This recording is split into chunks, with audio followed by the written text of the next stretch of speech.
Bonjour à vous tous, merci de nous retrouver sur la Sen TV, première télévision urbaine du Sénégal. Encore un plaisir pour nous de vous retrouver comme tous les matins. C'est Amina, c'est Fabrice Nguema, c'est déjà la revue des titres avant de passer au journal. Nguema, bonjour. Bonjour, bonjour à toutes et à tous. Et je suis content d'être là en face de vous. On est aussi content. Hier, je n'ai pas répondu à l'appel, bon, pour des raisons assez particulières. Bref, en tout cas, on est là. On est là. Je suis là, tu es là, voilà. Ils sont là. Ils sont là. En tout cas, c'est un plaisir à vous retrouver sur ce plateau. Absolument, absolument. Ils sont tous là et pour nous suivre. Hier, tu as manqué aux téléspectateurs. Ah oui, oui. Ça, il faut le dire. Il y en a même qui m'ont appelé pour faire du Yanama. Il faut Fabrice, hein, tous les matins. Oui. Ah non, tout le monde. Vraiment, c'était lié à un problème. Bref, en tout cas, toutes nos excuses et on sera là, toujours. On sera là toujours, Inch'Allah. Alors, mais tu as passé de bonnes fêtes. Oui, et non, il faut le dire, vraiment, j'ai reçu des bonnes fêtes de partout, Kaolack, partout. Voilà. Mohamed, Ibrahim Ali, Madame Li, Né Wan, Maria Massar. Ah oui. Ils ont été en tout cas nombreux. Monsieur le secrétaire général de la mairie de Kaolack, tout le monde, Mohamed Diagne, Imam Ratib, de la Zawiya. Tout le monde. Tout le monde. A souhaité bonne fête à Fabrice.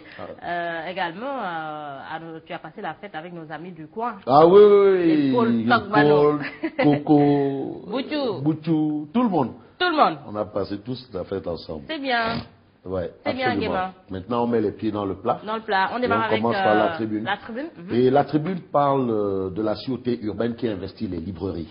Pourquoi? Il s'agit d'un livre blasphématoire sur le prophète.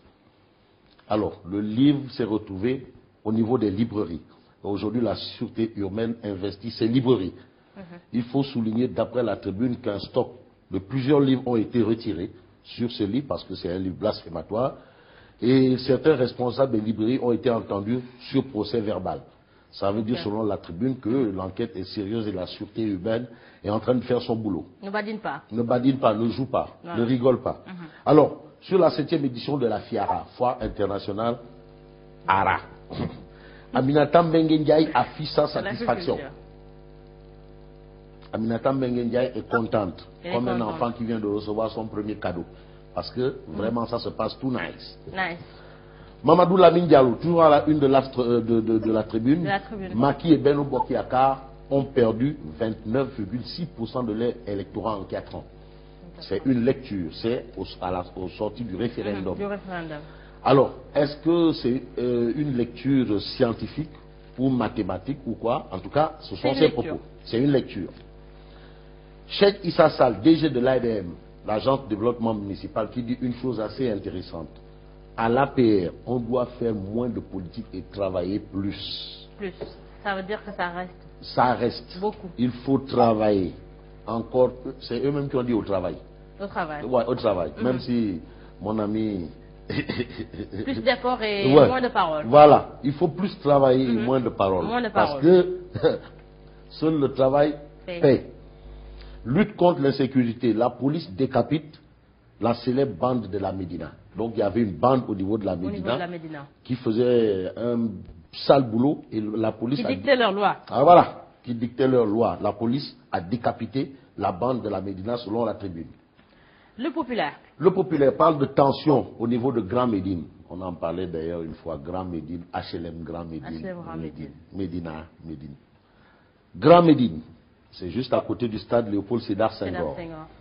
Plus de 160 maisons menacées de démolition au niveau de Grand Médine. 160 maisons. Alors, ces habitations se trouvent sur le tracé de la voie devant accueillir le bus rapide sur voie réservée, un projet du plan Sénégal émergent. C'est le populaire qui nous donne l'information. Les populations s'opposent au projet. La mairie dégage sa responsabilité et indexe l'État. Le projet doit se faire, les maisons doivent être démolies. La mairie dit, c'est pas nous, c'est l'État. Dédommagement, il y aura, en tout cas, les habitants qui se trouvent sur le tracé, justement, ne sont pas d'accord. Certainement, ils seront dédommagés. Hein? Bon, il faut aussi dédommagement En tout cas, pour l'instant, ils ne sont pas d'accord. Ils ne sont pas d'accord. Voilà, c'est ce qu'on retient selon le populaire. C'est vrai que ce n'est pas facile à accepter. Il faut Ah non, quand même, ces populations. là où certains sont nés, certains ont vu naître leurs enfants et leurs petits-enfants, ils disent, bon, demain tu sautes. D'accord. Bon, c'est pas facile. Il y a quand même, il faut toujours faire les choses selon les règles de l'art. Si on doit démolir, il faut dédommager. Voilà. Voilà. Passer par la bonne voie. Nous restons toujours avec le populaire. Qui est fou? Nous restons avec le populaire. Ouvrage mi-bois, mi-béton pour la traversée des piétons. Axe Tiaroy Mbao, les passerelles de la peur.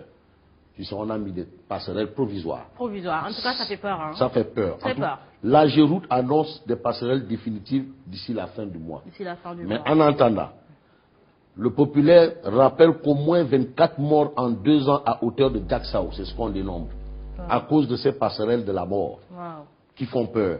Ces passerelles entre Tiaroy et Mbao. Nationalité étrangère de Macky Sall, Teki, de Mamadou Lamine Diallo, embraye sur les accusations de Maître Abdoulaye Wade. C'est ce que révèle le populaire.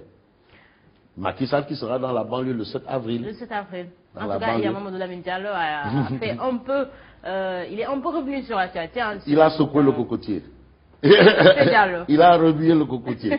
Il a remué la pirogue. Voilà. Zoom Info. Alors, Zoom Info titre contre l'abstentionnisme. Contre l'abstentionnisme, loi Abdoulaye Diop Makhtar.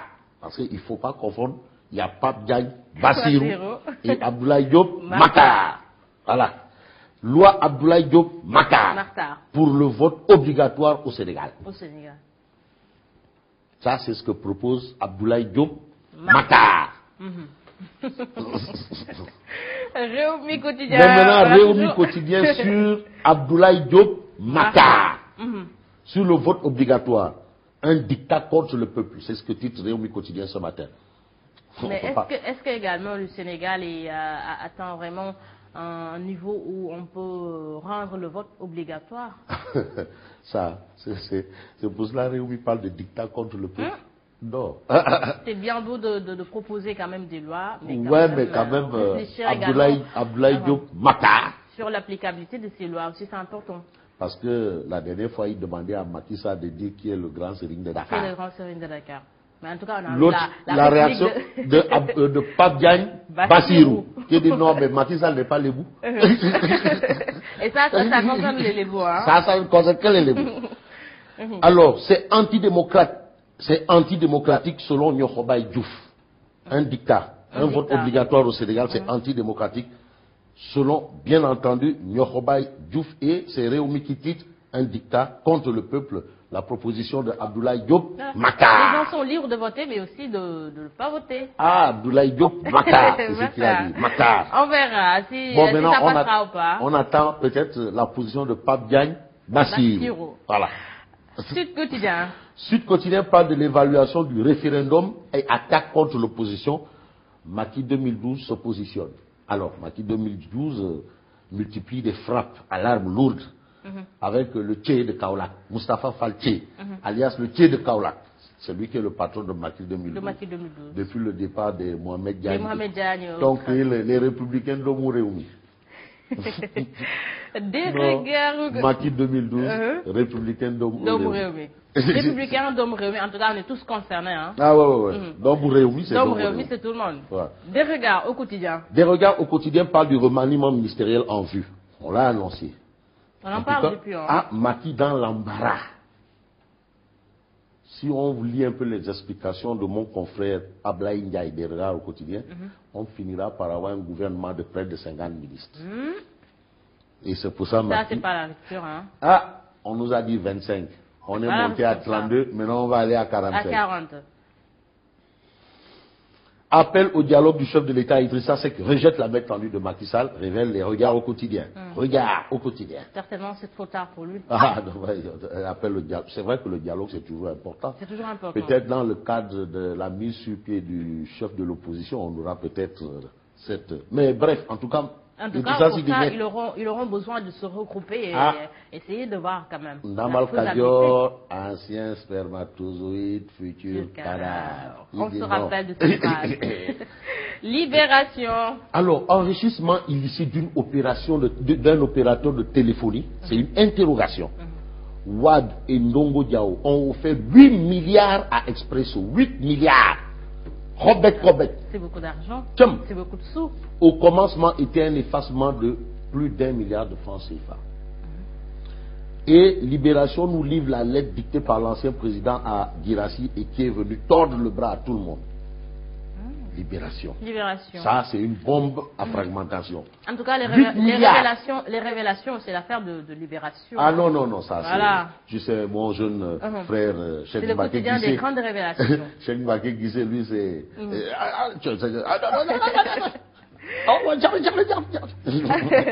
Stade quotidien. Alors, Stade quotidien parle de CAN 2017, Niger-Sénégal 1-2.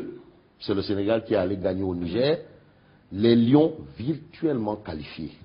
En tout cas, félicitations à toute l'équipe. Hier, on l'a vu, ils ont joué. Ah non, ils ont joué. La température faisait 45 degrés. Ah non, mais voilà. on est au Niger. Une forte canicule. Non, moi j'y étais au Niger. Ils sont arrivés à une bonne période, mais parfois au Niger, la température monte jusqu'à 50 degrés. Ils ont joué sur une température de 45 degrés. Non, ça monte jusqu'à 50 degrés, très chaud. Voilà. L'observateur pour terminer? On termine avec Aliou Cissé, l'observateur L'Obs. Aliou Cissé crache ses vérités. Pour dire quoi? Eh bien, pour dire qu'être entraîneur du Sénégal, c'est très difficile. C'est très difficile, oui. Ça, il faut le reconnaître. Même être entraîneur du Gondwana. Mais au Sénégal, c'est plus compliqué, Nguema. Ça, il faut le reconnaître quand même. Mais quand un entraîneur, mais tu es l'équipe nationale. Tu es un président de la République. Voilà. Et tu sais, le football, c'est le sport roi. Ce fut laborieux, mais on a pris les 6 points. Parfait. On a du potentiel, mais ça ne suffit pas. Ça, c'est Aliou Cissé qui en parle. L'essentiel, c'est de se qualifier. Chez Nguema en 2017. Au Gabon. Non, mais il ne fera pas. Nguema va accueillir. Hein? Non, là-bas, il ne fera pas 40 degrés. 45. 45, non. Là, non. Et en plus, c'est en période de saison sèche, au mois de... Durant la coupe... Non, il va beaucoup pleuvoir. Ah, il faut vous entraîner pour la pluie. Parce que la Coupe d'Afrique, là, si c'est au mois de janvier, il pleut des cordes. Hein. Et si il faut vous rapprocher de Fabrice Nguema. Il aura quelques... Je peux être consultant, je donne tous les... Même les Kharkafoufa et les gris que vous Il connaît les coins, je connais les PC, quoi. Merci Nguema. Allez, bonne continuation et on se retrouve demain. Demain, Inch'Allah. Merci à Fabrice Nguema. Merci également.